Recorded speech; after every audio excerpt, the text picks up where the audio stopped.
TV Segue, um oferecimento cultural. Leal, equipamentos de proteção individual. Mucambo, luvas de proteção para suas mãos.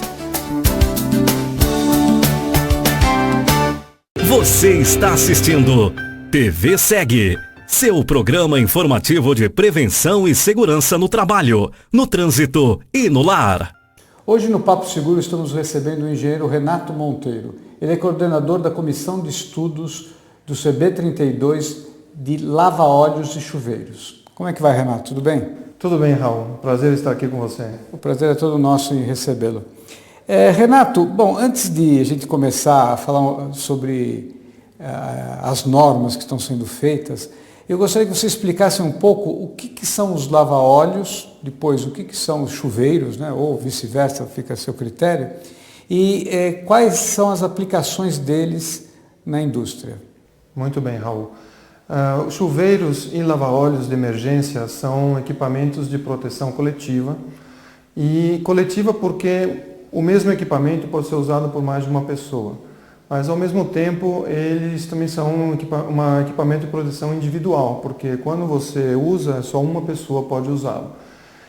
Pode ser chuveiros ou lava-óleos, ou os dois juntos, chuveiros e lava-óleos.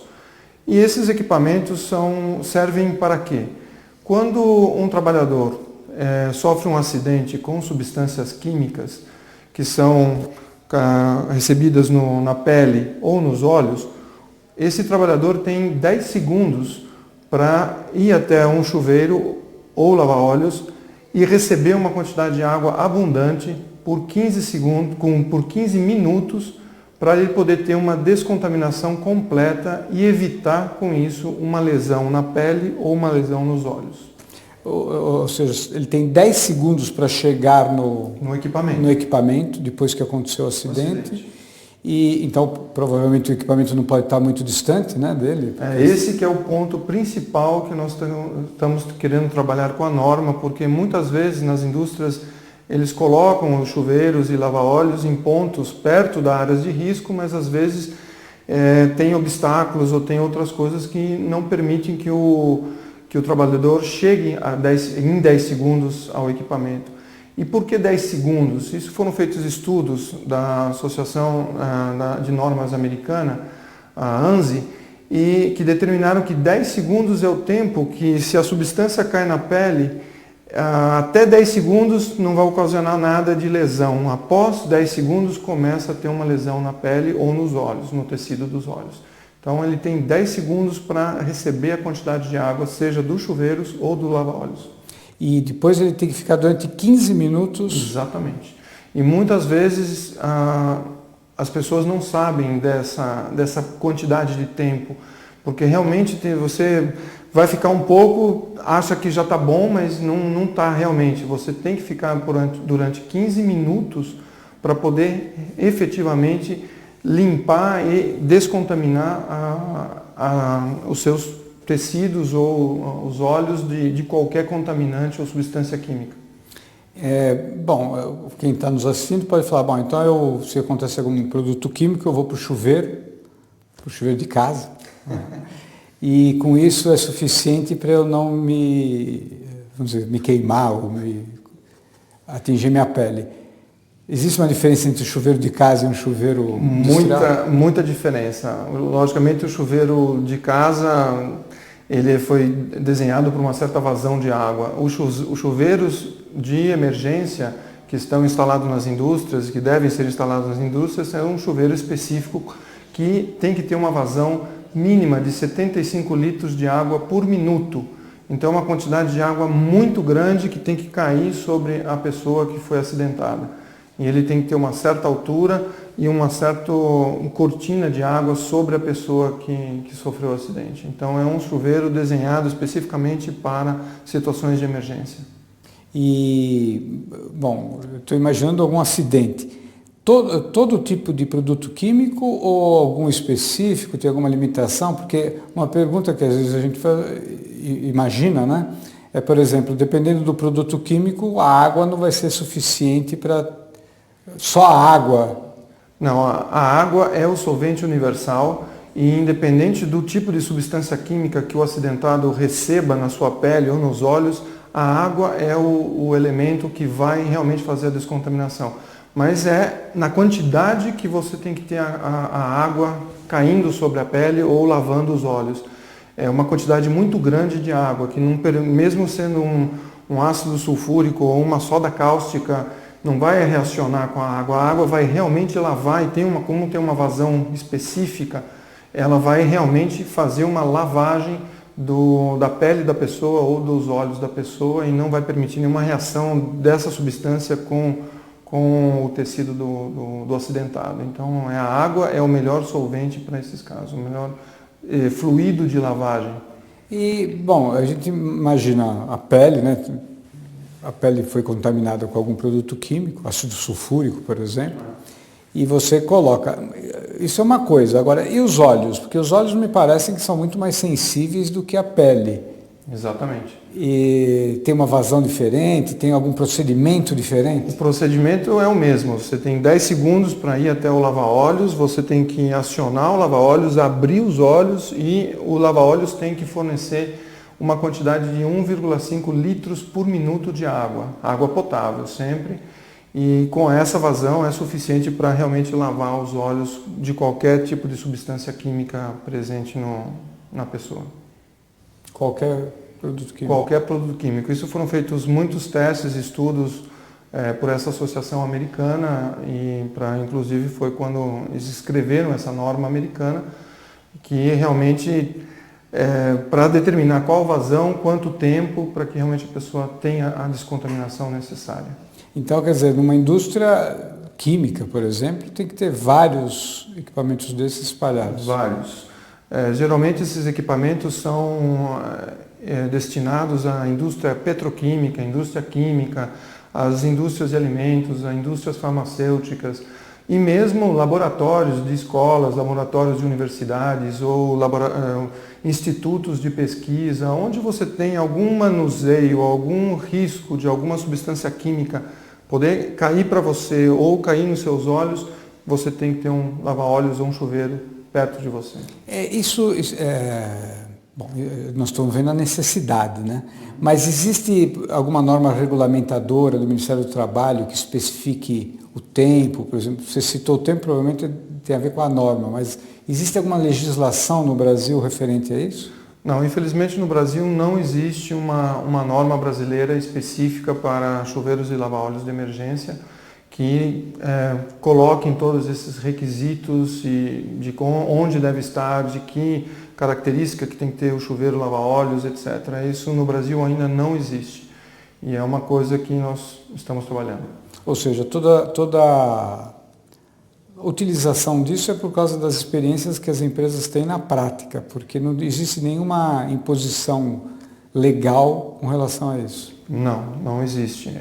Existe em algum trecho da parte hospitalar que tem que ter chuveiros lava-olhos perto de um laboratório, dentro de um laboratório, mas não especifica exatamente aonde, quando, com que característica dos chuveiros ou do lava-olhos. Isso não existe uma norma específica para esse tipo de equipamento aqui no Brasil, infelizmente, e é o objeto que nós estamos trabalhando nessa comissão de estudos.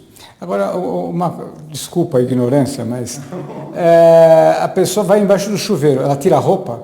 Não. Do jeito que ela estiver, ela entra embaixo do chuveiro e aciona o chuveiro e tem que ficar lá 15 minutos. Ela não tem tempo, ela não tem como... Se ela recebe uma quantidade de substância química, ela não vai ficar tirando a roupa. Aquilo lá vai lavar do jeito que ela estiver, com roupa, com tudo. É interessante. Os testes que eu faço é com roupa e tudo. Você faz os testes também? Temos testes que a gente tem que fazer, tem que provar, tem que fazer como se fosse uma realidade, né? A gente espera que nunca ocorra um acidente, mas quando ocorra a gente tem que saber onde está o equipamento, como funciona, tem que fazer testes de simulação, treinamento para as pessoas saberem como usar o equipamento. Em outros países existe legislação específica a respeito disso? Sim, nós temos nos Estados Unidos a norma ANSI, na Europa tem uma norma EN E no Japão também tem uma norma específica e na Austrália. Então são essas 4 normas que são normas específicas para chuveiros e lava-óleos de emergência. Tá bom. Nós vamos fazer um pequeno intervalo e daqui a pouco nós voltamos com esse assunto que é muito interessante. Até já. Leal, 45 anos de compromisso com a segurança do trabalhador. Especializado em equipamentos de proteção para trabalho em altura, espaço confinado, eletricidade e atividades com risco de corte. Leal, sinônimo de confiança. Mucambo Profissional, há 60 anos, líder na fabricação em luvas de látex natural. Aqui você encontra inúmeras opções para proteger as mãos do trabalhador. Mucambo Profissional, a solução para as mãos que trabalham. Conheça os nossos produtos, acesse luvas.com.br. Estamos voltando com o nosso Papo Seguro, hoje recebendo o engenheiro Renato Monteiro, que é coordenador da Comissão de Estudos de Chuveiros e Lava-Óleos do CB32 da BNT. Bom, continuando, e agora que as pessoas já sabem o que é lava-óleos, aqueles que não sabiam, chuveiros e lava-óleos, onde nasceu a ideia de se criar uma comissão de estudos na BNT para estudar esse assunto? Bom, Raul, nós vimos que há uma crescente preocupação no Brasil pela área de segurança. Nós vimos que aqui estavam sendo feitos muitos trabalhos de revisões de normas ou criação de novas normas, já visto de altura, de proteção auditiva, de vários. Então nós falamos, por que não pensar em elaborar uma norma brasileira para chuveiros e lava-óleos de emergência? Esse foi onde que nasceu essa primeira ideia e depois nós, através de um apoio da Animaseg, fomos até com o CB32 e a BNT para pedir formalmente a criação dessa comissão de estudo. Então o objetivo da comissão é criar uma norma brasileira para esse tipo de produto? Exatamente. Essa comissão de estudo especial, que chama CEE 184, o objetivo nosso é analisar e propor uma norma brasileira para chuveiros e lava-óleos de emergência. E vocês estão partindo do zero ou estão se baseando em alguma norma específica internacional? Então, primeiro foi criado um grupo, e fizemos um convite a todos os setores da indústria, técnicos e engenheiros de segurança, aos diferentes, tanto ao consumidor final, quer dizer, a indústria final, também os fabricantes de chuveiros e lava-óleos, também institutos como institutos que têm laboratórios em universidades, alguns distribuidores que trabalham com distribuição de EPIs, e foi formado esse grupo, e esse grupo, o primeiro passo que nós fizemos foi uma análise de quais as normas existentes. Primeiro também se pensou se havia uma norma ISO, que seria uma norma mais abrangente do que normas específicas em países. Mas não existia uma norma ISO para chuveiros e lava-óleos. Então nós analisamos primeiro cada norma, a norma americana, que é a norma ANSI, a norma europeia, que é a EN, a norma japonesa e a australiana. E nós vimos cada uma delas e o grupo decidiu que nós íamos tomar como referência a norma ANSI, que é a norma americana. A ANSI Z358.1 de 2009. Essa é a norma que nós estamos usando na comitê para a nossa referência.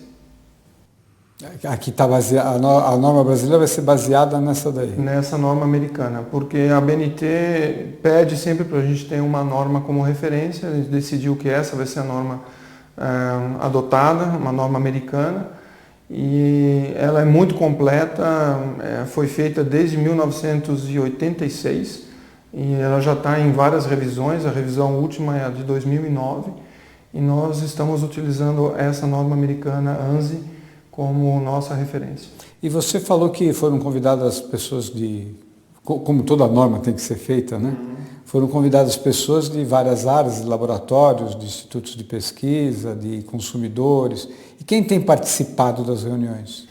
Olha, a participação tem sido boa e basicamente tem participado os fabricantes de chuveiros e lava-óleos. São muitos eles? São 4 fabricantes no Brasil. do Brasil que têm participado. Às vezes alteram, às vezes um vem numa reunião, outro vem numa outra, mas são os fabricantes de chuveiros lava-óleos. Tenho tido participação de institutos de pesquisa, uma pessoa de estudo de pesquisa. Tenho tido participação de 2 distribuidores, grandes distribuidores nacionais de produtos de proteção individual. E também participantes da indústria, que têm vindo a ajudar na elaboração dessa norma, contribuindo com ideias, sugestões. Então tem sido uma participação bastante diversa e essa diversidade é bom porque enriquece mais o trabalho que nós estamos fazendo. Quando começou o estudo? Quando está previsto terminar os trabalhos? Quando que nós vamos ter uma norma brasileira? Boa pergunta, Raul. Nós começamos os estudos dessa comissão em outubro do ano passado. Nós já levamos até agora 8 reuniões desse grupo e agora, nesse momento, nós estamos já na 2ª revisão do texto de uma proposta de norma brasileira. Então, a cada vez que a gente revisa o texto, você sabe como é que é, né? Você encontra alguma coisa, você agrega alguma coisa, alguém dá uma ideia adicional, então a gente está já na 2ª revisão de texto, terminando essa revisão de texto, que a gente acredita que em mais um mês a gente termine, nós vamos fazer depois, colocar no formato da ABNT, já no formato de uma norma brasileira, e nós vamos enviar à ABNT essa proposta de norma brasileira para chuveiros e lava-óleos de emergência. E aí, a tua previsão de quando mandar isso para a BNT? Até setembro. Mas setembro provavelmente vai ficar uns 2 meses em consulta nacional, né? E aí tem a BNT, tem o seu procedimento interno de consulta pública e depois dessa consulta pública se tem alguma outra revisão ou não, mas a gente acredita que até o final desse ano ou no máximo no início de 2014 nós tenhamos uma norma brasileira para chuveiros e lava-óleos de emergência. E a ideia é parar por aí ou ir buscar, junto ao Ministério do Trabalho, vamos dizer, uma norma regulamentadora, assim, que já... Isso seria o ideal, né? Mas vamos passo a passo. O primeiro passo eu acho que é nós termos uma norma brasileira, depois temos que ver algum instituto certificador que possa fazer testes com os produtos nacionais, para certificar de acordo com a norma e depois acho que ir até o Ministério do Trabalho para ter uma regulamentação, ter um órgão regulamentador desta norma. É o próximo passo. Já existem laboratórios Olha, possíveis? Nós estamos vendo alguns laboratórios possíveis. Estive no Inmetro e me deu uma relação enorme de laboratórios credenciados do Inmetro e nós estamos em contato com esses laboratórios para mostrar o que seria, o que vai ser a norma, que tipo de teste eles vão ter que executar e ainda não tem uma posição definitiva, mas alguns já se interessaram e já estão se adequando aos seus laboratórios para poder testar os chuveiros e lava-óleos do mercado. É uma pergunta que acho que remete até ao nosso primeiro bloco, não no de agora. Essa norma vai falar qual tem que ser a vazão, como que tem que ser o equipamento, quais são os requisitos mínimos, como ensaiar o que é bom, o que é ruim. Agora, por isso que eu falo que remete ao primeiro bloco, eu vejo nesse tipo de equipamento uma área de procedimento da empresa e do trabalhador, uma área de procedimento muito grande. Esse procedimento também não deve estar escrito em lugar nenhum. Não, esse procedimento não está escrito, mas nós vamos propor a parte de treinamento anual dos trabalhadores dentro da norma e então vamos fazer com que as indústrias façam esse treinamento dos trabalhadores, dos usuários, para que conheçam aonde está, como usar e o que tem que ser feito no momento de um acidente, entendeu? Até casos de simulações. Porque é fundamental que um trabalhador na indústria, ele saiba aonde ele tem que ir, como ele tem que usar e depois o que ele tem que fazer. E muitas vezes nós observamos que as indústrias ou os laboratórios colocam os chuveiros lá e muitas vezes não dão um treinamento, não dão essa informação aos trabalhadores, às pessoas que estão naquele local. Porque eu imagino que, como você disse, que é só 10 segundos, né? Se a pessoa não souber e estiver treinada para fazer o procedimento, mesmo tendo o equipamento adequado, no local adequado, não vai adiantar nada. Não vai adiantar nada. Eu acho que é importantíssimo saber que aonde está e como usar o equipamento. E o equipamento também vai ter que ser testado cada 6 meses para saber se ele está na vazão correta, se ele está no local correto. Então tem também que fazer essa checagem de todos os pontos que existe na norma para saber se o equipamento está atendendo. E isso vai ser um trabalho do técnico de segurança, do engenheiro de segurança dentro das empresas, fazendo esse checklist de coisas que eles vão ter que fazer. Bom, a primeira coisa tem que ter água, né? A primeira coisa é água e potável. Água e potável. A água tem que ser potável e dentro de uma certa temperatura. Não pode ser muito fria e também não pode ser muito quente. Interessante. Bom, foi um prazer recebê-lo aqui. Prazer foi meu. Eu acho que os esclarecimentos que você deu vão ser muito úteis para os nossos telespectadores e espero tê-lo aqui novamente outras vezes. Muito obrigado, estou à disposição. Ficamos aqui com o nosso Papo Seguro dessa semana. Na semana que vem nós voltamos. Até lá.